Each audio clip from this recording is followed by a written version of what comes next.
Alright, good afternoon, ladies and gentlemen. Today we will be learning how to solve systems of equations by graphing. This is a Algebra 2 topic from Unit 2. So, yeah, here we go. Alright, so first we're going to do a little warm-up to just get going in the right direction and see what we already know. So just go ahead, pause the video whenever the problem comes up, answer it, write everything down, and then push play whenever you're done and we can get going.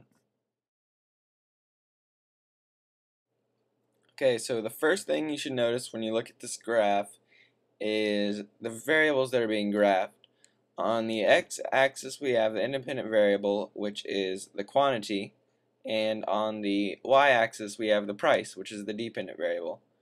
Next thing you should see is what's being graphed, which is supply and demand. You can see that supply increases with quantity and demand decreases along with quantity. And the only point plotted is point P, which is the intersection of line supply and line demand. Alright, so hopefully that bell work was pretty easy for you. It was mostly a recap, which it should have been. Before we move on, we need to establish what our goal is when we graph to solve a system of equations. And our goal is to find the value of x and corresponding value of y that satisfies both equations at the same time. So the first thing you have to do when solving by graphing is actually graph the two equations that you're trying to solve. And there are many ways to do this, so you can just pick your favorite and draw them both out. Just graph them. And their point of intersection is going to be the solution for the problem. Because this is the value of x that has the same value of y in both equations, which is what we're trying to solve for. So the intersection point is going to be the answer you're looking for. So the next thing we're going to talk about is when you want to use graphing to solve systems of equations. And because they're not always the best way to solve the problem, because there are many ways, so you just have to know when you want to use this method or when you want to use another one. For deciding when it's a good idea to use it basically comes down to what type of numbers are in the equations you're trying to solve. So it's going to be a good idea to use graphing when you're working with small numbers that are going to be easy to graph, in particular whole numbers that are being used in real life situations. But however, it's not going to be a good idea to use graphing when you're working with decimals or other numbers that are going to be messy to graph. However, if you do have to graph equations that have decimals or other numbers that would be difficult to graph by hand, you can always use a graphing calculator to do the work for you, basically. So if you're gonna solve it by graphing on your calculator, first thing you have to do is click the y equals button, which is right here. Turn on first. And then click your y equals button, and then we're gonna insert both equations into the y equals section. So when you're done inserting them, it should look like that.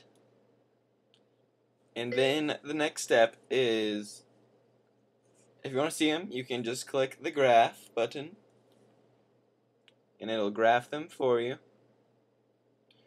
But then if you want to find the intersection, you need to push second, trace, which is right here, and then 5, or arrow down to intersect, enter, enter, enter, enter again, and then you find out that the intersection is at 1.37 negative 4.77, and that's how you solve by using a calculator.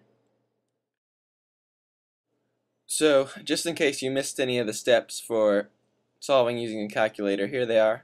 If you need to, you can pause it and write them down real quick. So, here they are. When you're graphing, you're going to notice there's a total of 3 different types of answers you can get. You can get a system of equations with one solution, or no solutions, or infinitely many solutions. So, let's take a look at this page and get a visual of what I'm talking about. Okay, so as you can see, there are the 3 types right in front of you. The first type with one solution is just your basic system of equations where there are 2 lines and they intersect at one point, thus giving you one solution. When there are no solutions, you have 2 lines that are parallel, meaning they have the same slope but different y-intercepts. And when there are infinitely many solutions, you have 2 lines overlapping exactly with the same slope and the same y-intercept. So basically they're the same line. Alright, so thank you for watching. This is the end of the lesson. Hopefully it's been good for you and you've been able to learn lots. But before you go, I have one little parting present for you. Little homework if you want to do it. See if you really mastered what you came to learn. So, thanks for watching. Enjoy your homework.